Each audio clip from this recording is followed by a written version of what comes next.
Hey guys, it's me. I'm back. Sorry for not posting. It's been a little while, but I've been very busy working around the property, doing my thing, taking care of my family, making some improvements, and this is what this video is all about. I wanted to make it to post an update on the current status of the project and see where we're at. So let's get to it. So one of the first things I want to show you is I've been working on my solar setup because that's very important. If I have electricity, I can pump the water, I can still have my job and work on the computer and continue to have income. So let's take a look at what I've been doing. So I did a little bit of painting here. I just made these frames and sprayed them.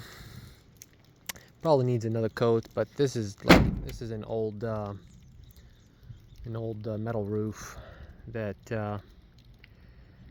probably needs replacement. Look at this. Look at what's happening here. What are you doing?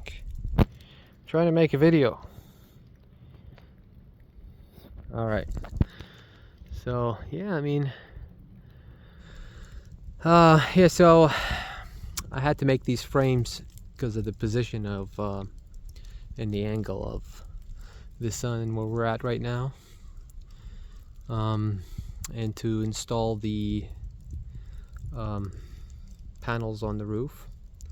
In order to get all that done, I needed frames that are angled somewhere between like 35 to 45 degrees, and this should be sufficient to get the job done. And I wanted to paint the roof and spent a couple $100 on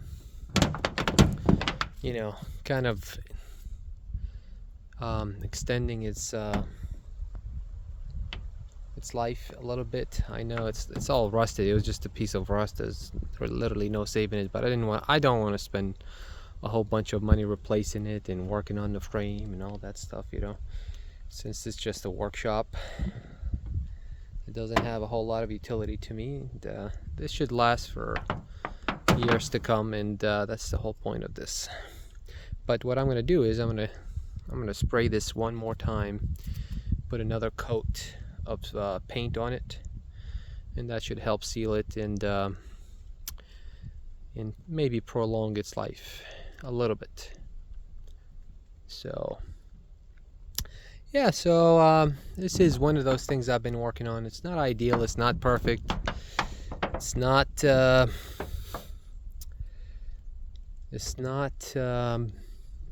perfect, like I said, but it'll get the job done. And that's all I've been looking to do with this. Let's take another look at the whole setup from a different angle so you can see.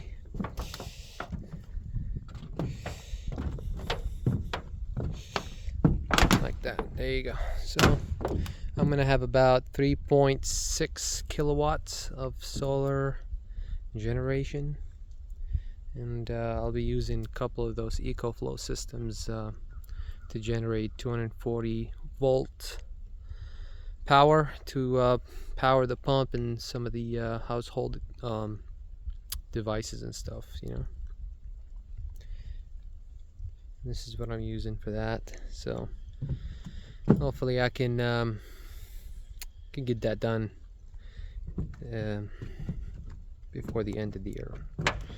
I have a whole bunch of stuff going on, and I'm trying to do a little bit of everything at a time. So there it is. So that's one of the things I've been working on. Let's just find our way down. Sorry about the noise. It's a metal roof. That's what you get with a metal roof. So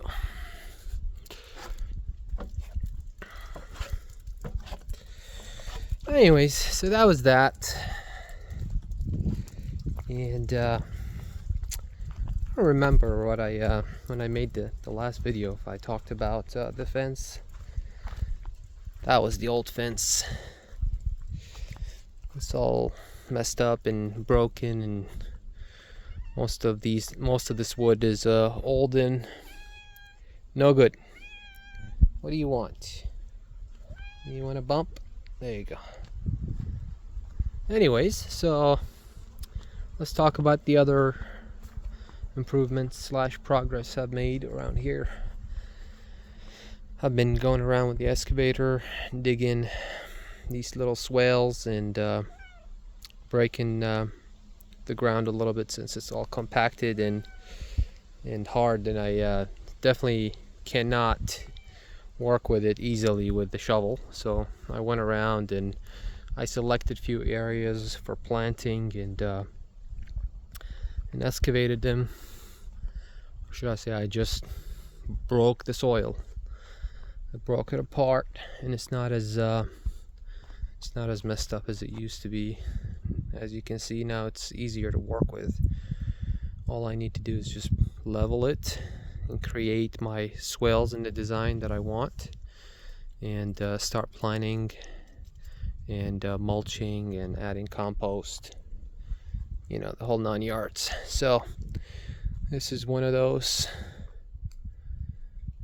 sites, and I have a whole bunch of them here.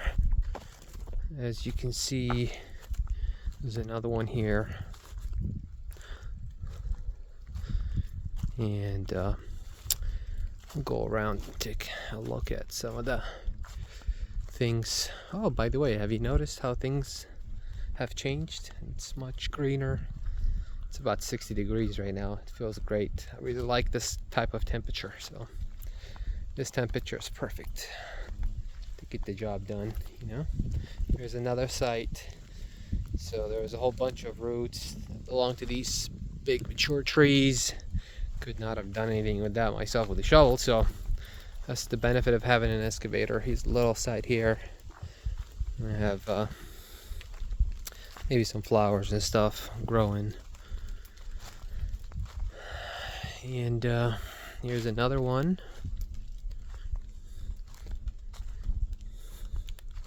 Yeah, see, like, look at the size of that root.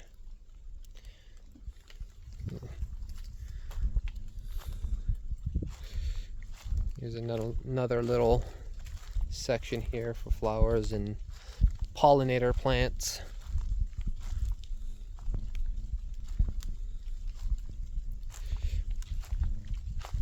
Here's another section, and another over there, and another over there. And I'm content with what I've done so far. So I should just focus on planting in these and kind of get that done before, you know, continuing to extend the list of to-dos. I gotta get some of that done in order to see some progress and get this project going. But so far I've done a couple of things here in that direction, in this rose bed, not a bed but swale, whatever you want to call it, this rose area, and 3 citrus plants over there, 2 lemons that we've grown from seed, and 1 mandarin in the middle, Page mandarin, the variety, I believe, right here. And looking forward to see their progression.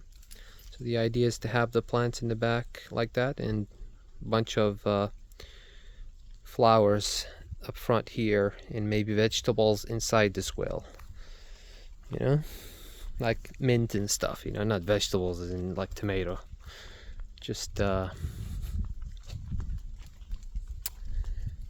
these mint and not basil, but parsley. Probably parsley is pretty good. Gotta cut this little tree growing over here on the side. Compost pile, it's looking good. I might need more, honestly. I might have underestimated the amount needed just for the initial stage, but I have good soil. It's sandy, but you know, it's not the best organically, you know what I mean? But as far as drainage is, it's really good. That's probably what you should be looking for in the beginning in the sense of soil. Always like look for drainage, and if it has organic matter content issues, then you can definitely add to it compost, mulch, and worm castings, and that should kind of bring it back to life, you know. So look at how things are right now. Everything's looking greener, and it's reminding me of when I first came around this area and purchased this property. It was a lot greener. It was a lot nicer before the heat came.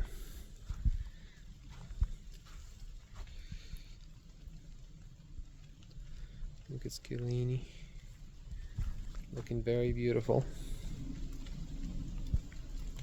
Just been getting a lot of tuna and meow mix and all the good stuff. Look at right here. What a beautiful place to be.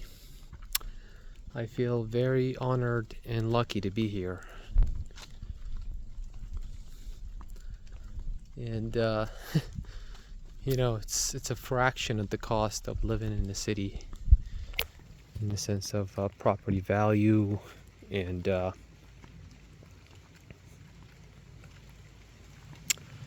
expense, which is very sad. It just shows you that people are very, very strange in the way they think. They like to stay together on top of each other, you know? No spaces, no production, just consumers in tight spaces. That's kind of weird, just that one sentence. Consumers in tight spaces. That's how cities feel to me, so I wish people the best, and I hope they find their way in life at some point as we go through the cycles of humanity.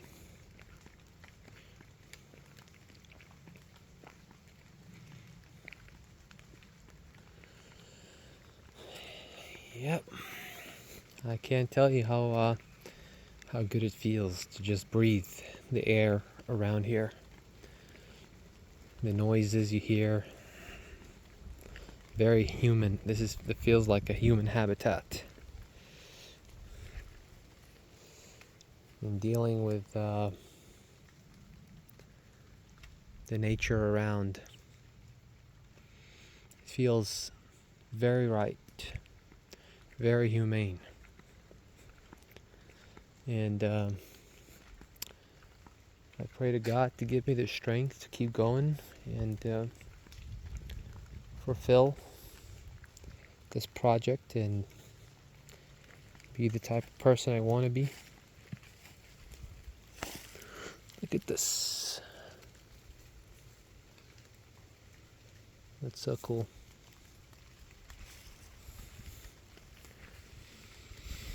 Oh man, the sense of the forest.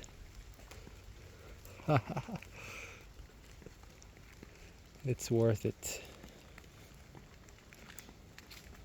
It's worth the trouble.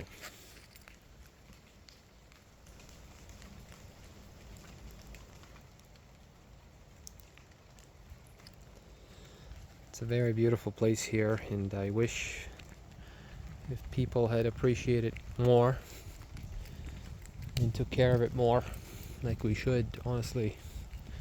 It's 8 billion people on this planet, 365 million, I guess, in this country. There's a lot of people that aren't doing much, you know. We are custodians of this land, and our job is really to maintain it and improve it for us and all the other living beings around. But I certainly feel lucky and very honored to be here and to be able to do what I'm trying to do. And definitely, I always give thanks and gratitude to the people that lived here before me for getting the job done and making the improvements that they've made.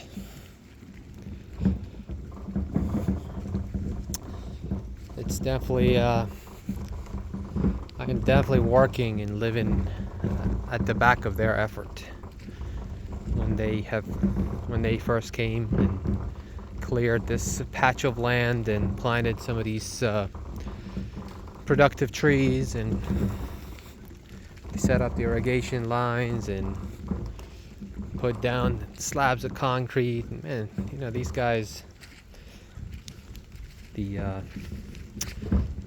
those two people have done a wonderful job that I will appreciate for the rest of my life and honor them by completing the task and continuing to keep this place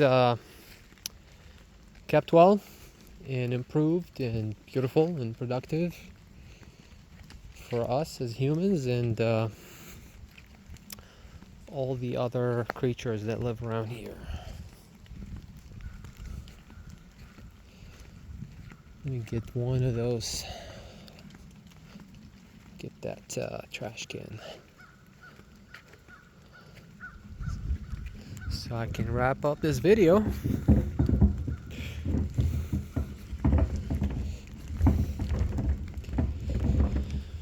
I think what I'm going to do this weekend, I'm going to start working on these planting areas. I'll probably be removing those two plants there. That one palm, I'm not sure what it's called. And the one on the left, it's just, they're not positioned properly. I'll put them somewhere else. That's the benefit of having a little excavator. You can do stuff like that. You can go around making modifications.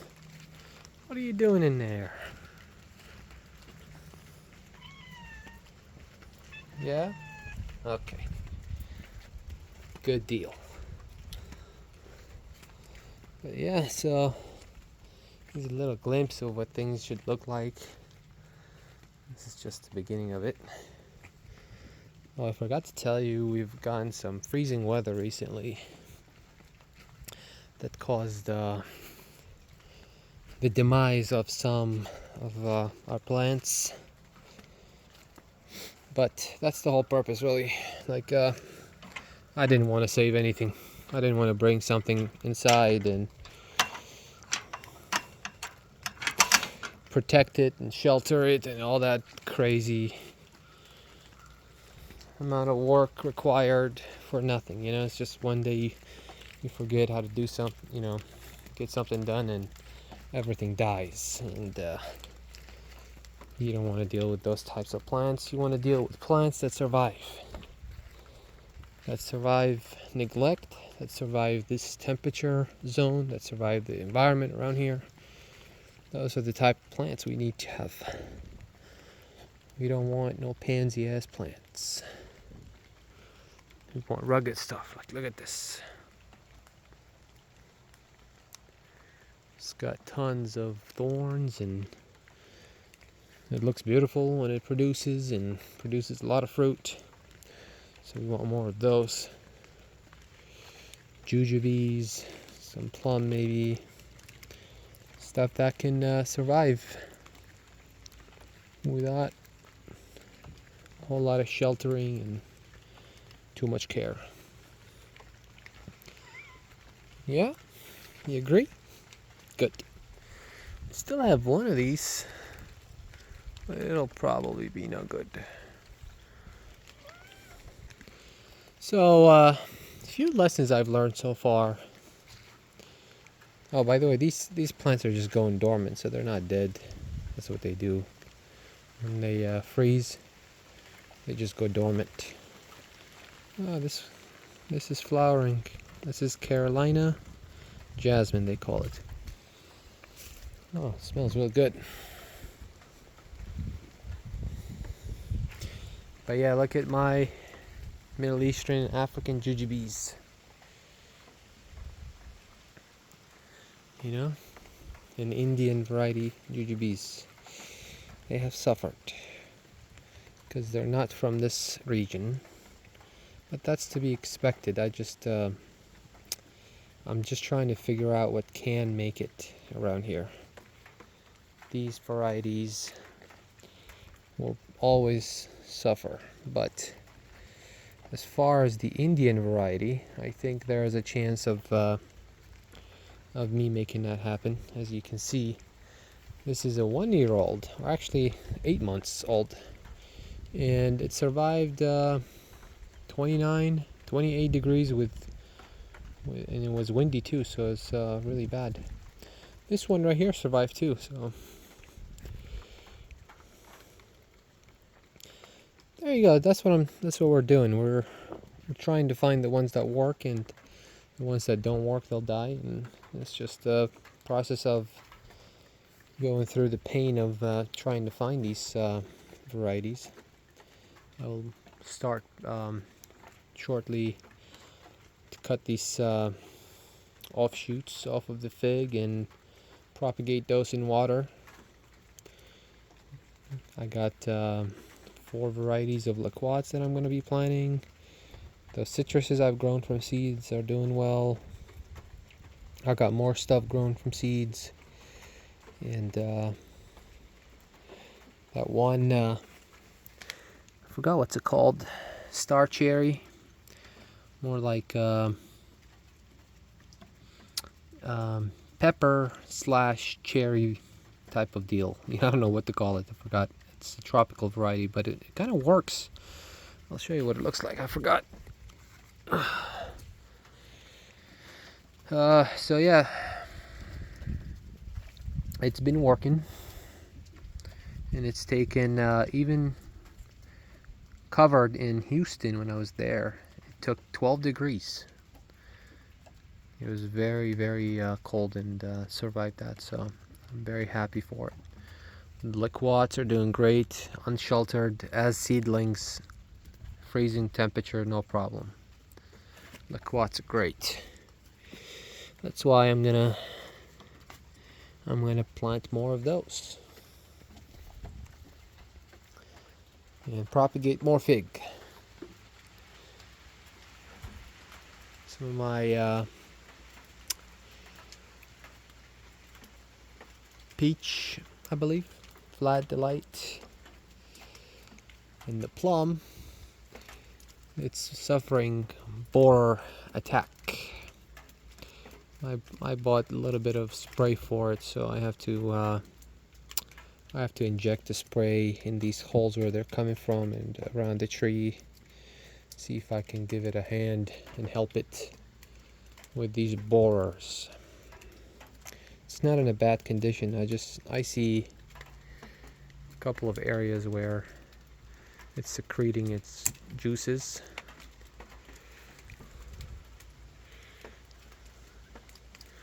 Because the borers, they live inside, and when they want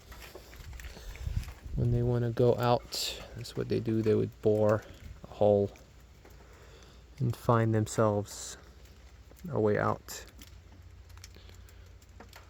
So what you want to do is probably spray down there, kind of clean it up, spray it, and find the areas where they're coming out and inject it with that solution. There's plenty of videos out there and people discussing it on social media and stuff, so I don't want to go into in details with all that. If you have issues like the ones I have here, you can probably go and look it up and you'll get what you're looking for. But just those two, the minor case of borers. But I have to act so it doesn't spread and they don't multiply too fast. Yeah, as far as citrus, This one's having a deficiency. What looks like either magnesium, iron, some sort of mineral or metal deficiency. You know.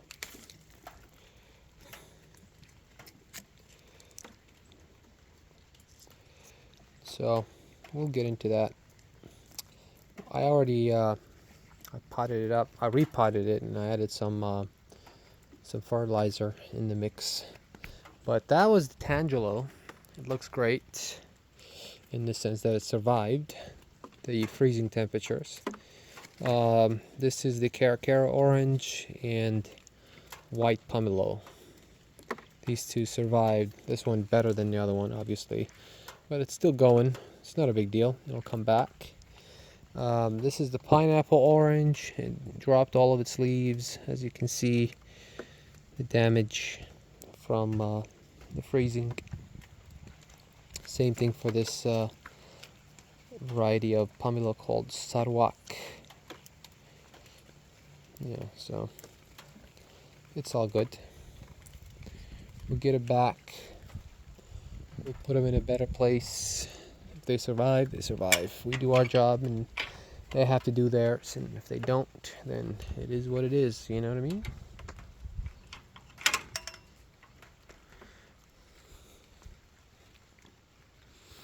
This is what I was talking about. I forgot what's it called.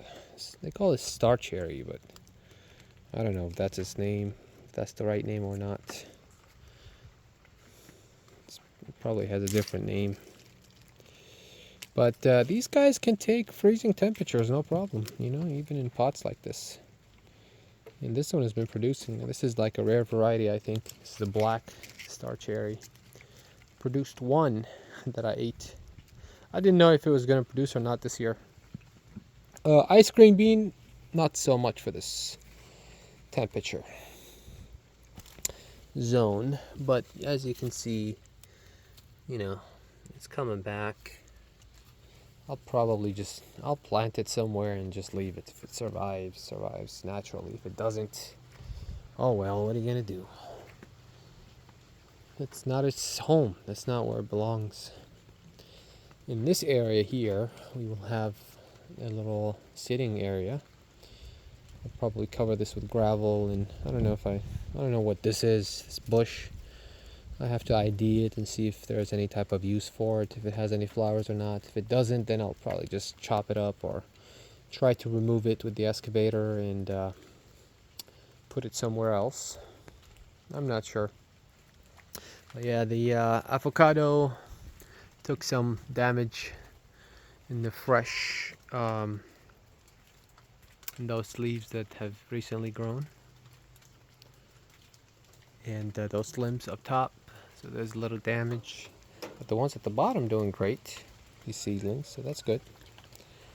I'm planning on just leaving stuff outside and kind of seeing what works, what doesn't. Lantana, that's, you know, they die and come back and they do their thing. This is star jasmine, I think, something like that. It loses its all the leaves die and it comes back again when the temperatures are right. So those are those. The other climbing flowers, you know, some of them suffered a little bit like that, but you know, they keep coming back. And I'm hoping that this the struggle they're going through is causing them to adapt and getting stronger and more hardy. So we'll see if I have any type of luck with this. So we got some nice, because I love citrus. I got some Satsuma mandarin and there you go. Let's see what we got. I got the orange frost Satsuma, and I got the Arctic frost Satsuma, and I believe both of them are mandarins. I got them from a nursery online. It's called Bob Wells. And he's got all of these varieties. I can't find them anywhere. He had them available, so I was like, I might as well jump on it. And I got this Texas Mountain Laurel. I think that's how you say it. It's a beautiful tree. When it's fully grown, it produces purple flowers. It smells really good. It's very fragrant. That's what I want to have. I want to have a lot of fragrant plants around here. Look at this tragedy. This is the papayas in the freezing weather. They did not do very well. It's very sad. I thought maybe they can make it, but I was wrong. I thought maybe they have enough size in them and they can make it, but they didn't. But I think the roots are still good and they will come back from the roots. And the Angel's Trumpet, Golden Trumpet, definitely not for this freezing weather, but as you can see, we have like a nice mature plant down there. Seems like it dies and comes back and dies and comes back, and every time it freezes, it goes through the cycle. It's pretty sad, but what are you gonna do? And the Rangoon definitely took a hit. All the limbs died, and it's trying to come back again from the bottom. Very sad, because I would have loved to see this grow all over the place. The flower is has a very strong scent, and it's beautiful, very productive. This is a liquat I just bought. It's a flowering one from Florida, and it seems like the liquats are doing great around here, you know. So that's that, and I'm surprised that these guys took the weather pretty well, even though some of the leaves suffered a little bit. It's still, when you consider, you know, the type of plant this is, like people usually have this indoor. I left them out 28, 29 degrees with wind. You know, the only thing that it suffered from is some leaf loss, but honestly, it's very impressive. Elephant ear outside, no problem. This little cat here outside, no problem. These guys all outside, no problem. This one, I forgot what's it called, but no good. I think it'll come back from the bottom like the last time. Anyways, I apologize if things are messy. Everything is in working order, in the sense that I am progressing towards my goals in life and towards making this place what I'd like to see it become.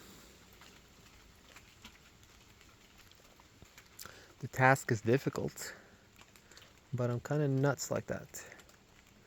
I like difficult things. I'm not sure what my problem is. I like difficulty. I discover new abilities that I have, and I improve my resilience, and my brain functions better. Although stress levels might go up, but I'm hoping the type of knowledge I'm gathering and the production we should be having in the future is worth it. Anyways, I hope you enjoyed this update. I will be working on planting more trees and setting up the fence and completing the solar, painting this deck, the whole house, the roof, and enjoy this life with my family. I hope you do the same. Keep working and keep improving, and wish you the best. See you around.